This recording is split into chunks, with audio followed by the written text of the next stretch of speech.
Julian Assange, it looks like he will soon be on his way home to Australia. This is a formality, but a very important final hurdle for him in the Mariana Islands. There has been questions about what this might be costing the taxpayer. I've seen Stella Assange raising money online to pay for the private jet, which is around $500,000 as I understand it. Kevin Rudd is in court as well. Would you expect there to be a reasonable cost to the taxpayer here? I think that everybody will be very pleased to see an end to this tawdry saga that has now gone on for more than a decade. What I would say is that there has been, across both parties of government, a commitment to upholding respect for the laws in both the UK and the US up until this point. I think we're very glad to see this come to an end. Yes, there certainly will be a cost to the taxpayer, and it will be interesting to see what that is. I'm sure that this will be something that will attract a fair bit of attention at the next round of Senate estimates. It's also very unusual, I think, to see Kevin Rudd there. I don't imagine that he stands alongside other Australians who are pleading guilty in a court case in a different in a US jurisdiction. That was quite an interesting sight, but again, a question. Do you think it's unusual that he's there? Another day.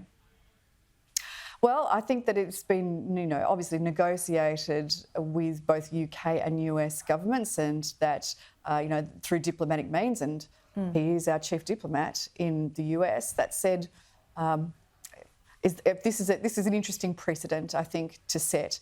What I would say, though, is that Julian Assange, when he does touch down, if he's hailed as a hero, I think that is a terrible mistake. Let's not forget that he is pleading guilty here. He's pleading guilty to releasing information about people that have been put into danger because of the reckless and thoughtless way that he has released this information. Well, how should we see him? How do you view him, Jane? You're saying he's not a hero, he's not a journalist. No. But he did, when you come to free information and as a journalist, this is a tough question as well, because you want there to be free information. The public should be informed as far as they go. So you say essentially that perhaps he went too far, but as an Australian citizen, this shouldn't have gone on for 14 years. I can only give you my opinion on this, Laura, which is Julian Assange is no hero.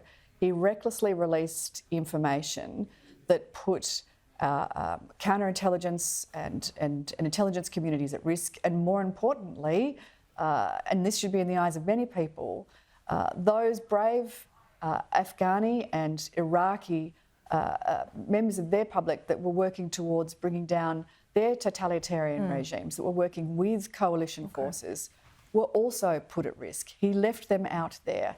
And I don't know how many lives have been lost. I don't know whether we will ever know that. But we certainly know that the last 14 years for those people, if they are still with us, has been very difficult and a frightening experience. And that's because of a choice that Julian Assange made and a law that he is now admitting that he has broken. Jane Hume, thanks so much for your time today. Great to be with you, Laura.